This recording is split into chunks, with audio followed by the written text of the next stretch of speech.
I'm taking the team total. I'm taking first quarter, first half, full game, taking it all. OU all the way. I lost so much money on OU. You're a rat's ass about Whoa, he has trouble with the snap, and the ball is free. Cast all crazy. And they run through our ass like shit through a tin horn, man. That is a disgusting act by Randy Moss. What is up, and welcome to Not Another CFB Pod. The boys are back to look at Week 3 college football, Week 2 NFL, a wild weekend overall. We are once again brought to you by the Coda Sports Gambling Network. Want to get that in, but we have to talk about Beast Weekend. I'm going to talk about my Nebraska trip eventually, but first we got to get into this stuff because Beast, you killed the boards this weekend, man. Oh, yeah, man. It was one of those weekends that, like, you talk about with your grandchildren someday. Man, you wouldn't have believed that weekend in September of 2022, man. It was a great weekend. You know, we kind of started off slow. Thursday, Friday, I was telling PG I lost a game on Thursday, lost the game on Friday, and then Saturday and Sunday, we just ripped out a 10-2 on picks. We went 6-2 on Saturday, and then we swept on Sunday.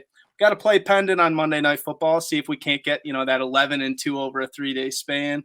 That would be pretty sweet. But, yeah, just one of those weekends where I was just locked in. And I hope that I can keep kind of that, you know, hot streak up. But, man, it's good vibes coming into this week, baby. I love it. Yeah, we needed all the vibes for sure. My picks were pretty average, not great, not bad. We hit a good one on Thursday night and kind of went up and down all weekend, but had an absolutely amazing weekend with the boys. So we'll break it down. We had this idea months ago, a bunch of the Coda Sports boys did, to travel to Nebraska this year to catch OU Nebraska. Everything around it was crazy, obviously, with the firing of the Nebraska head coach Scott Frost to, you know, obviously OU's got a new head coach, and so things are different there too. We decided to do this, and it was a great call. We stayed at an Airbnb outside of Lincoln there, not too far. There was 6 of us in total, all the boys, Kyle, Pace, Pumbaa, DJ, and Corey. It was a great crew. Corey's obviously the only true Nebraska fan, but the other guys showed out too. They all had bets on the game, but overall, man, a fantastic time with a great group of guys. OU looked amazing in the game itself, so that helped make it a pretty epic weekend. I got to do a bunch of fun social media things. Like I told you, my thing was going to be the 3-point stance. Like, I don't know. It's just something different, I guess, and it's kind of my thing. But, dude, so the first one I did obviously at my house. The second one was at the first gas stop, which was near Oklahoma City. And I knew right away what kind of weekend it was going to be because I had to break my big old aluminum tripod out and put it out in kind of where people are driving to take a picture of myself gassing up my car in a 3-point stance. And there's a dude in a Range Rover right next to me who's just staring me down like, what is this kid doing? But it's a 7.5-hour drive, but it's really not bad. It's just right up the interstate the whole way, pretty much. Turns into a 4-lane highway eventually, but it's not bad. Lincoln itself was really cool. Meeting all the guys was really cool. And also, like I said, the performance on the field, like it matched everything else. We got to, we went to Big Noon Kickoff. I almost forgot about this. Yeah. And it was kind of sprinkling on and off, but Urban Meyer was there. And the Nebraska fans were chanting, "We want Urban." Which, I mean, it's mostly what I noticed was the Nebraska crowd in general is like an older crowd for a college game, especially. But the crowd at the Big Noon Kickoff is younger people. So there was a lot more like people with red Solo cups. It's a very dry campus. Like the rules are a little strict with beer and stuff. They don't sell it in the stadium. They don't sell it around the stadium. Kind of got to bring it yourself. And it's supposed to be in a koozie, but I just was walking around with a Busch Light can like you do. And anyway, it was entertaining to say the least. The game went well and we got back safely. Everybody made it home safe. So it was a great weekend, but I did miss a lot of the NFL action. So I'm going to be leaning on you to carry me there. But, yeah. I mean, it was a good weekend of football overall. We were talking about some of the great games Saturday, great games Sunday, but no, that looked so amazing. Like I said on the pod last week, I was like, dude, I'm going to be living through you. Looked like there were so many, fun moments from the weekend. Obviously Oklahoma just kicked ass. Like, gotta love, everything you saw out of the Sooners. So I thought, I was getting that like fear of missing out, man. It looked a lot of fun, you know? Yeah, it was. We got to do it as the full group. I mean, that was a lot of us, but it wasn't, the full group. So it'd be a lot of fun to get together for a game because all those guys it was really fun too. So one thing we did is we went to the bars a little bit after the game Saturday, but then Saturday night we are like, we got Raising Cane's. We found a Raising Cane's like near campus, and we got the 4-finger basket or whatever it's called, box, I think maybe. Anyway, we drive out there and we all just sweat our bets out together Saturday night. It was a great time. We had an awesome setup. We had like 4 screens going at the same time. The boys were hitting the boards. Like I said, it wasn't amazing. I don't think any of us there killed it, but it was funny having that conversation. Like, we were basically experiencing Twitter in real time, because it was like, hey, did you guys just see that how good Beast is doing? And like, check his bets, blah blah blah. And like, so it was like, it was kind of cool to like, we were like all kind of intermingled and being friends in real life. We normally have those conversations in text or whatever, but right. It was fun to see those guys. No, that's awesome. I've tried to explain to a couple of people, like, a lot of my friends that bet on sports are guys through the network. Like, I have a couple, close buddies that'll bet, but nobody really to like the level that like we do. And like, we're doing podcasts, we're writing articles. Like, we love this, like that's our thing. So it's like to be in like an environment where you got like, 6 to 8 guys just, ripping the board. Like, everybody's got bets going. Like, yeah, I was jealous. I was like, dude, like I would be thriving in that. So it looked like a great environment, man. We had some high level conversations. We decided we all hated wide receiver screens, and then realized we actually love wide receiver screens. All kinds of stuff. Pumbaa was sweating out some Minnesota Twins games, and so we were talking about the road to 82. And there you go. Anyway, great group of dudes, great weekend. Yeah, a lot of football guys. A lot of football guys in one house. We were in this little farmhouse, just packed in there. Good boys. Being locked in with the CFB slate. So let's talk about CFB. I missed most of the NFL weekend, as I said, driving back, but I did catch some of the games, and obviously I've caught up through box scores and whatnot. But let's talk about college football first. Like we said in the first pod, this wasn't going to be the most insane slate ever, but it had a lot of really fun, solid games. We only had 2 like ranked head-to-head matchups. But we did have a couple crazy upsets, which we'll get to. I was on Florida State minus 2.5 on Thursday night, or Friday night actually, and that hit. That was kind of fun. We were all watching that one together. I was pretty impressed, because Florida State, their quarterback, we talked about, we like Travis a lot, and he goes down with, I think they're calling it a high ankle sprain. Yeah. So they really leaned on the run game and the defense, and it worked out. They covered the spread for us. We like to see that. Wyoming Air Force is surprising as a result. Wyoming beats Air Force 17-14, and we spent a lot of time on the podcast talking about how good we thought Air Force was. Yeah, there was like a 14-point spread, man. That was not your typical upset, Yeah, and it's funny because Pace, he's kind of one of the head honchos at the Coda Sports Gambling Network, and he was talking about, man, he's like, I think it was actually on their podcast, Mount Lockmore, and he said Laramie, Wyoming's kind of can be a hard place to play, like on a Friday night. And I kind of just, whatever. Like yeah, whatever. It's got a small stadium, like whatever. But dude, it's a weird place to play. I mean, I'm sure it's kind of, I don't know, out there by itself. And the people that go to that, like, there's probably not that much to do, I have to imagine, on a Friday night in Wyoming. So like, why not just go cheer on the Cowboys? Yeah. They got crazy, got after it.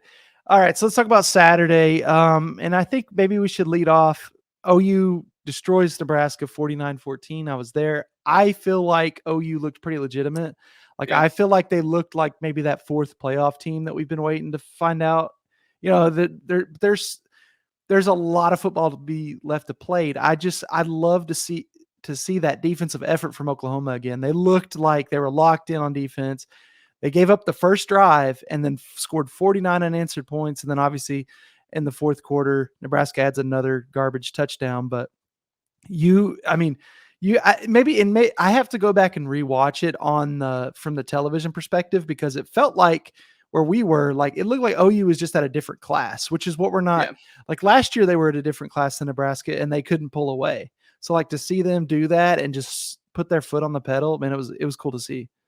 Yeah, no, I mean, on TV, it looked the same. And like, sometimes you're right. Sometimes you're watching a game in stadium and you're like, well, it looks, dominant, but it may not show up that way the same way, like if you rewatched it. But that was just the dominant performance in like every aspect. I felt bad for the Nebraska fans that had rolled out there.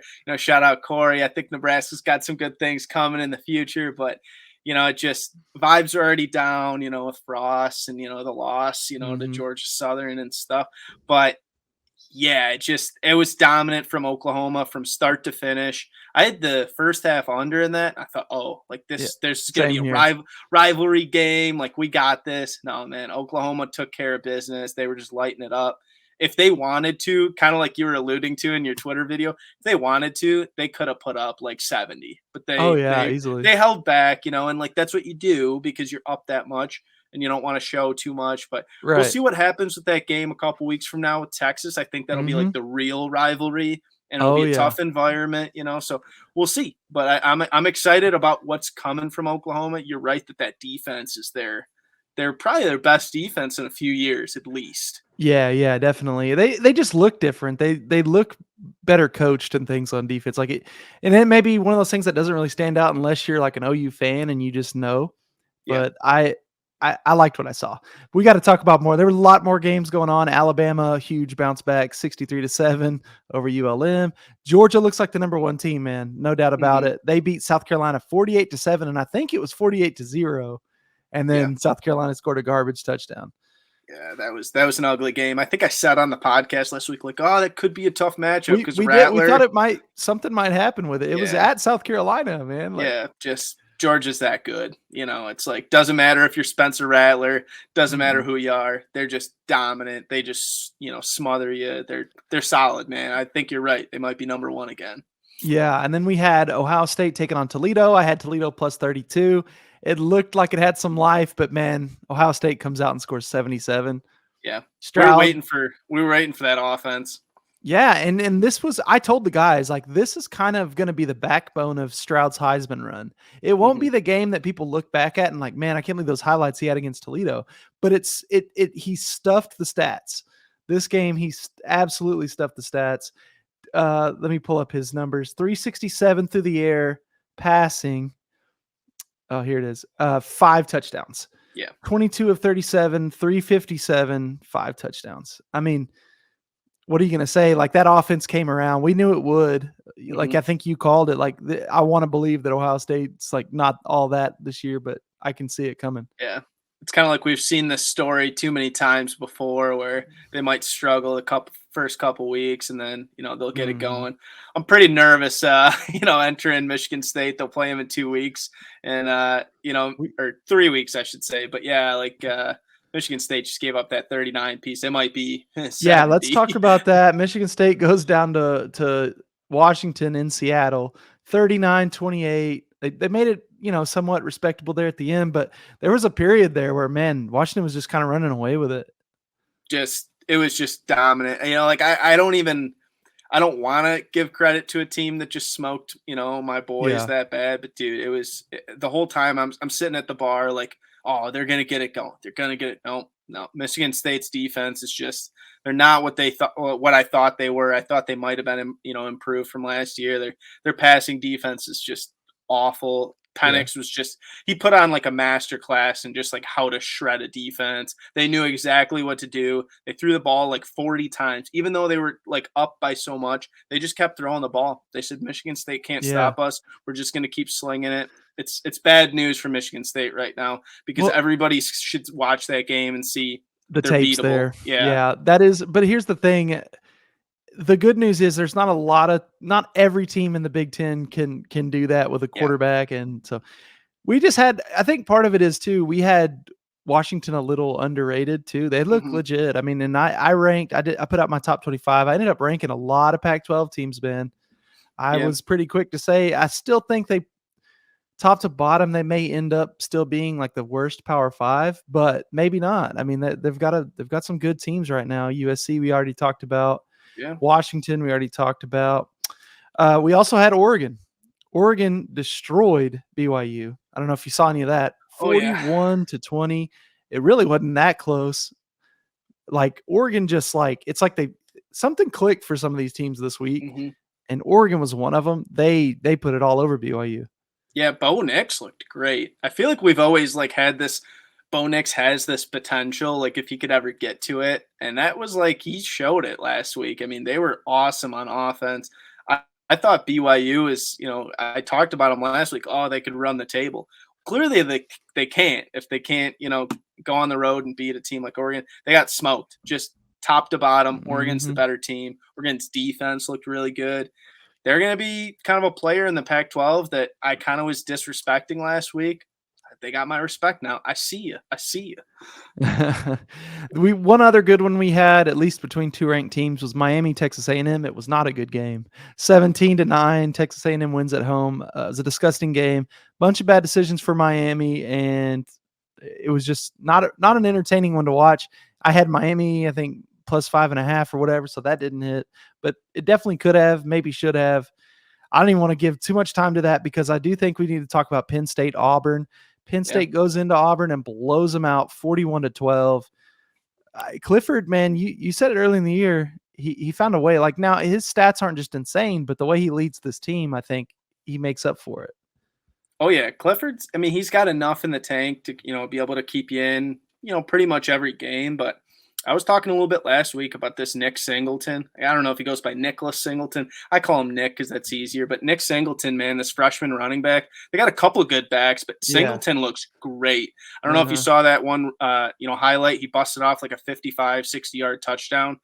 And he just looked electric. I mean, it was kind of like Saquon type stuff where you just burn him up the sideline. This might be, I said I didn't want to like overrate it last week, but I've been hearing like the inklings from like Penn State fans. They think he's the next Saquon. He could be. I mean, as a true freshman to come in and just be dominating teams, he's putting up like 6-7 yards per carry type stuff. I mean, he looks great. So this Penn State team offensively, they got some weapons, man. No doubt about it. We didn't have that many ranked matchups this week, but like we said, there were some wild finishes. We got to talk about Purdue, Syracuse. So this was going on as we were coming out of the stadium, trying to get to the bars or back to the tailgate, whatever we were going to do. And there was this little outdoor bar that looked really sweet, but it was like already full as hell. But they had the big screen on, and it was Purdue, Syracuse, and it was the play where O'Connell threw the pick six to the defensive lineman, and we were just like geeking out, like the fact that we saw that play. I was tailing you on the Syracuse -1.5 play, so I was like, okay, we're looking great. Yep. But obviously, Purdue came back and made that an interesting game. Yeah, that was a wild game because, like you said, after that pick six was thrown, I think I put out a tweet, and it was like a tweet of the video. And I said, man, hate to see it because I really like Aiden O'Connell, but that's just an awful decision. And it was. I mean, he just kind of panicked and he threw it. And, that's what you get. But I remember I put out a tweet and I'm like, man, like, it's great for our bet. Hate to see it for Aiden O'Connell. Like, this game's over. And it's like, no. That's why you don't tweet that, because suddenly Purdue, comes back. They get the lead. I'm like, what just happened? I'm like besides myself. And luckily, Garrett Schrader kind of saved us at, last 30 seconds of the game, something like that they win that game. Ridiculous, but very fun cover. I was by myself. I'm like sitting in my living room, like jumping up and down. Like every bettor knows that feeling. It was an awesome, awesome cover, man. Yeah, that's a good one to get. Another amazing finish we had. We got to talk about Troy at App State. This was the College Game Day game this week. Troy pulls out the most insane win on a tipped Hail Mary that goes back to their guy, and he had to take off with it and run it like another 5-6 yards just to get into the end zone. Yeah. A crazy win there at home, 32-28. Troy covers, but Appalachian State gets that big win, and they're rolling, man. They're doing their thing. This was easily a spot for them to slip up. I think I mentioned it maybe even last week. I almost wanted to bet App State, but I knew that there was a potential. Like they're at their highest of highs right now. Can they, Troy's not insanely good. Do they come down to their level a little bit? Maybe there was some of that. Troy played inspired though, and we had just an insane finish. Yeah, we kind of said a couple weeks back when we were talking about App State, we said, Chase Bryce, really good quarterback. And obviously you had to, kind of sling it there. But App State, man, they fight. And I think that's like what I probably appreciate most about that team. The fan base too. Like the fan base, they show up. And last week they're, pumped about the win over Texas A&M. Come back out this week, very much a spot where they could have been, a hangover, and maybe it was. Maybe they should have beat Troy by more, but they found a way to get it done, Yeah, you're just trying to stack up W's especially when you're a G5 team. They're not ranked or anything like I alluded to, but look for them to slip in there later on this year if they keep winning. They've got some tough games ahead, but I like their chances. They're a fun team to follow. That's kind of what makes college football great, though, right? That's not really a thing in the NFL. Everybody's expected to be at the same level. You should be going 500 or better every year, and it's just kind of like this. That's Yeah. what we like, those stories of those little underdog schools like that. Oh yeah. We do have to talk about it. Texas beats UTSA. Thought Texas, they looked like they were in a little bit of trouble early on. UTSA is a good program, but Texas turns it on, wins 41-20. They pulled away late in that one. They're looking pretty good, even with they did trot out Hudson Card at quarterback, which I was surprised about, but they were really run heavy today with B. John Robinson, who, he had a B. John Robinson type game, 183 yards rushing. I mean, the kid's a freak. Yeah, I love Bijan. I mean, I think we all put him as like our number one back for like the year. For sure. But I'm looking at their schedule right now, and it's like they probably won't have a big test, until they go and play Oklahoma. Like, and that's no disrespect to West Virginia and Texas Tech, but like those are games they should probably roll in. So we'll see. Maybe, Card is a little bit more comfortable by the time, that Oklahoma game comes around. I'm not even sure what the status on Ewers is. I would not assume that he'll be back in 3 games, but who knows? I've seen some people say that they think he's going to play that game. Like, if his injury is what they said it was, based on the timetable, him being young and athletic, there's a real good chance that's his first game back would be the OU game. That would be fun. But man, it would make it a lot more fun. The stakes would be a lot higher, and I think it would be a better game as an OU fan. I'd love to just go out there and win that game against a backup, but it'd be better if the people saw it for, a good rivalry game needs to be a good game. Like we need the best players out there. So hope he gets back. But I think the last I heard, that was kind of the optimist report, was that maybe he could slide in there before that big Red River rivalry game. NC State beats Texas Tech. That was a good win for them. Yep. Just wanted to clean up some of these less results. A great cover you had was USF and Florida. USF had a chance to win that game straight up in the swamp. Dude, they looked exactly how, and like that's kind of how the weekend went. It's like you put out all these predictions, and I did really well on my picks, but I was like that's probably like the prototype of like how the weekend went. Is like I was like, man, I really think Bohannon could do good. I think Florida might be a little, not necessarily overrated, but a little bit too overhyped in this game. It was a huge spread at 24.5, and they looked great, man. As far as an in the weeds play, that's why you take a team like USF, because everybody was doubting USF. And like we said, these kids that don't get recruited by a big school like Florida, this is their Super Bowl almost, you know what I mean? So they played great, man. I know they lost, but that's a moral victory. I hate to say it, Yeah. No, those kids are – G5 is the level where I think you kind of can get away with moral victories, especially when you're playing a Power 5 team on the road. You'd love to obviously get the dub, but you take those. Yeah. All right. With that said, you wanna roll on to the NFL? You want to talk some NFL football? Yeah. No. Let's NFL. do that. NFL was awesome this week. Same thing like college. There were some really good finishes. Yes. Before we talk about the NFL, I want to talk about our sponsor for the podcast. BetCoda Sportsbook is a South Dakota owned and operated sportsbook located in the Midnight Star Casino in Deadwood, South Dakota, serving customers in the state. As you enter the Midnight Star, you are swept into the past with the grand staircase, stunning woodwork, and the elegance of the chandelier. They offer the best lines in Deadwood, so stop by and mention the Coda Sports Gambling Network to receive a free BetCoda t-shirt. Play responsibly, must be 21 years or older to wager. Gambling problems or concerns? Call 1-800-522-4700. All right, man. Yeah, we got to talk NFL now. Crazy weekend. Both our teams won, man. Yeah, it was actually a pretty good weekend, for us as far as our teams. I know I said Michigan State didn't win, but every other one of our teams as far as football went won. Like we had Cowboys, Oklahoma, we had Detroit Lions. Like everybody kind of looked good. It was nice, man. It was a nice refreshment to see a Lions W. Yeah, it was a nice change of pace for both of our squads, I think. Yeah. Luckily for you, I have a little more optimism about the Lions going forward than I do with the Cowboys, but we'll see. Cowboys got a good defense. We should mention the Thursday night matchup, Kansas City and Los Angeles ended up being a great one. Kansas City finding a way to win there at the end, 27-24, but that was a really heavily bet game, and it was a lot of fun to watch too. Oh yeah, I give Herbert a lot of credit. He was kind of hurt, and entered that fourth quarter banged up towards the end of the game, and stayed in there, kept them in that game. I mean, probably almost won them the game. So that was one of the best matchups of the weekend for sure. One of the best matchups, one of the best finishes, though. This is maybe it wasn't a game that was necessarily on everyone's radar, but the ending of the Jets Cleveland Browns game was just crazy. I mean, that was such a Browns thing. Like, I don't know how they lost that game to Joe Flacco and the New York Jets, but the Jets find a way to do it 20 or 31-30 in Cleveland. Just crazy. I mean, we said last minute and 30 seconds is they got that first touchdown. I think there was a minute 33 left. And still you think like this game's over, get the onside kick, come back down, get the touchdown, and they win that game. That's what makes, football so great when we see games like that. And that was a fun one. I didn't have any bets on it, but I was like locked in watching. I'm like, I can't believe what I just watched. So that was fun. Truly any given Sunday. I mean, Cleveland's roster to me is just so much more talented, but it's wild. We already mentioned Detroit beating Washington 36-27. That was a good one.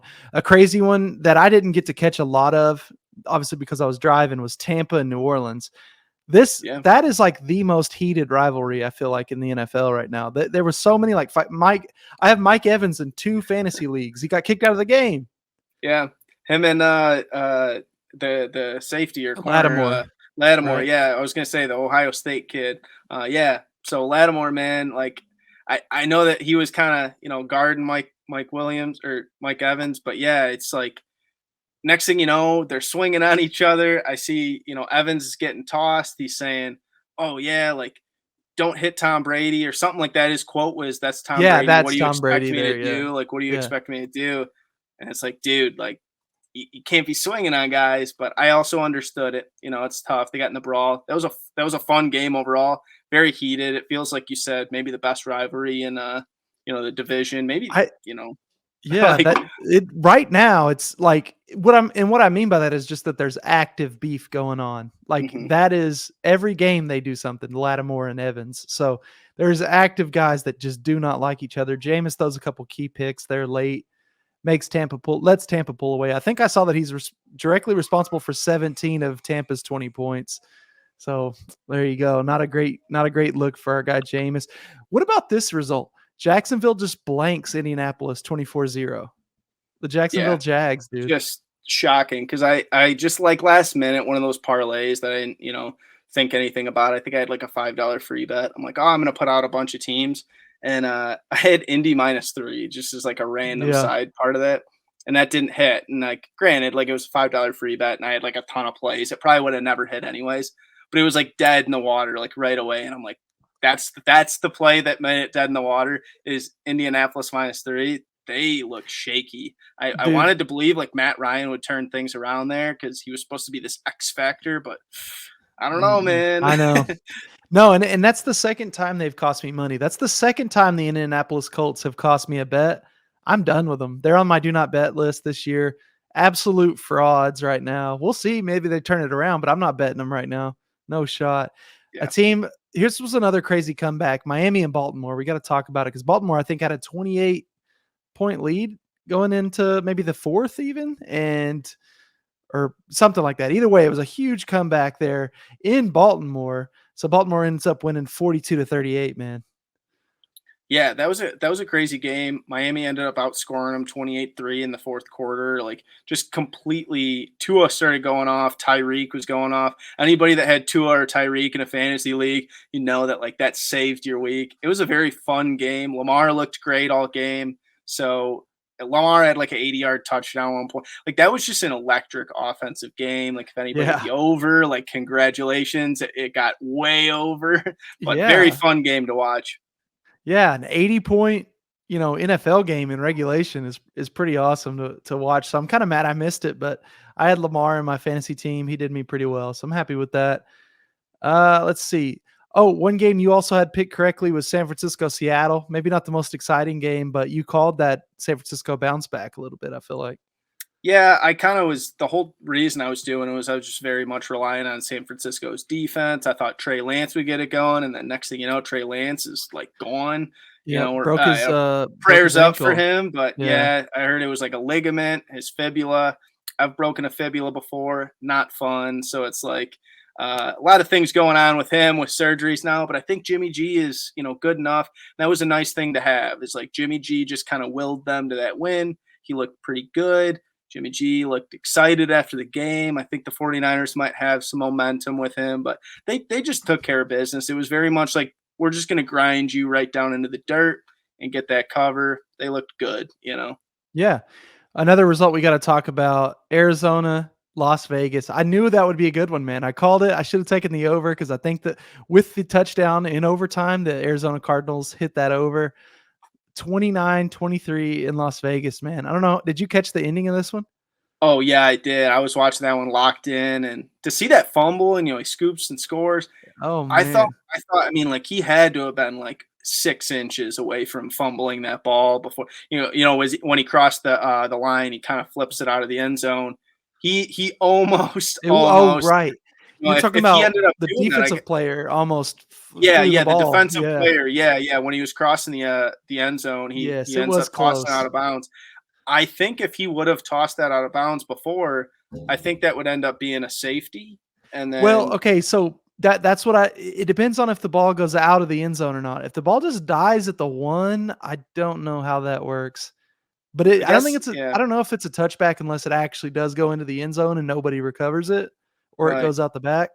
Yeah, so I guess it would But be a touchback, but yeah, it could have been a very, very wild finish. I mean, yeah, it was very, very awesome for Cardinals bettors. Just one of those games where I was just like, man, like what in the world happened there? But very you got to different feel first bad. and very different first half, second half. Yeah, The Cardinals had no life in that first half. They come out after halftime, which is basically when I started watching it, maybe closer to the fourth quarter. But Kyler was in video game mode doing his thing. He just looks sometimes, man. He just looks like so much faster than everybody else on the field, and you really see like the potential that's there. But sometimes, like when he gets banged up or whatever. But right now he's healthy and he's got it going on, man. yeah. I mean, shout out B Russ, tough one for the Raiders, but they That's real got tough. plenty of games left. Oh yeah, oh yeah, plenty of winnable ones. We got to talk about Sunday Night Football. Green Bay is back, just as Beast thought they might be. 27-10. I think you were the one that had me to bet the Packers -10, and I'm glad I did because they were clearly the better team. Yeah, that was one of those games where I was like, I don't think I'm going to add this to my official card, but like all week I was leaning Green Bay, and I didn't end up posting or anything just because I was like, maybe I'll just bet it, small on the side, but not really make it a play. But it just, I hate to say it because I am an NFC North guy, but Aaron Rodgers, he just owns the Bears. He Yeah, owns the Lions. I mean, the Lions have gotten him a couple times recently, but he owns the Lions. I'll say it. Probably owns Minnesota. We'll see. Minnesota's good this year. I think they'll keep up, but it's just he's that guy, and everybody wanted to doubt him in week 1. It just felt like such a perfect spot for him to make this big comeback. I mean, it wasn't his best game in the world, but he looked good, and they just did exactly what I expect them to do, which was just smother you like 27-10. Like you just nothing there. 10-point win felt like very, very easy for them the whole game. It felt like they were in control, like from start to finish. yeah, yeah. It's well, and we'll see how these Monday Night Football games play out. Right now, Buffalo's got a big lead. I think Philadelphia has a big lead over Minnesota.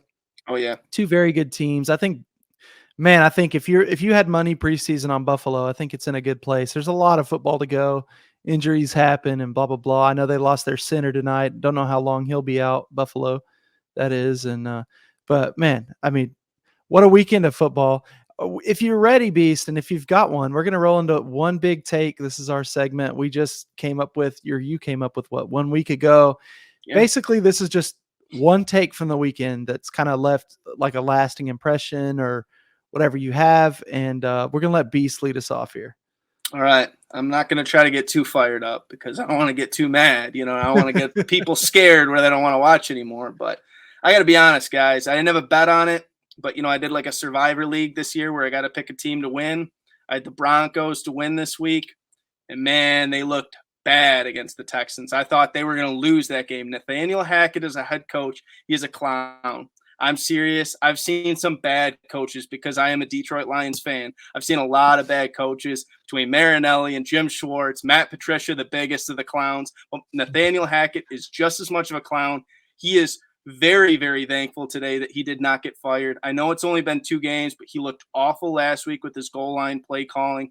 He does not know when to, call a timeout before a delayed game. He's not making quick decisions. There had to have been at least 5 to 6 plays, just like in that fourth quarter alone, that he did not know how much time was on the play clock, did not call a timeout, or just didn't make a play call to Russell Wilson, and they had to call a timeout or they took a delay game. I mean, it was like the most ridiculous stuff. They had like a 50-yard field goal lined up, or 55, let's just say, and they had to take a delay game because they didn't want to take a timeout because we've already drained 2 timeouts. They looked so stupid out there. I hate to say it, but the Broncos fans deserve so much better. They had 13 penalties last week. They looked awful. I hate to say it, but Nathaniel Hackett is a terrible coach. Meerkat tried to tell us on the preview of the season. Yep. He is a clown. He deserves to be gone by the end of the year. Denver Broncos fans, that's a winning franchise. You guys deserve better. That is my one big take, baby. That was amazing. That was so good, man. I'm pumped up about that one. Okay, so my one big take of the weekend, it's going to revolve around the main thing I was doing this weekend, which is the Oklahoma Sooners. Watching them play football, man, to me, they are a playoff team. To me, OU has everything it takes to make the playoff, and I think potentially even win a game in the playoffs. We'll see.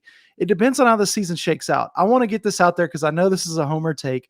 I think USC is really good too. I think they're legit. I think that's maybe what it comes down to, who's going to be number 4, or, we'll see how it all shakes out with, obviously, we're going to probably have Bama and Georgia meet up at some point, so that'll obviously adjust all the seedings. But there seems to be 3 big monsters right now in college football: Ohio State, Georgia, Alabama.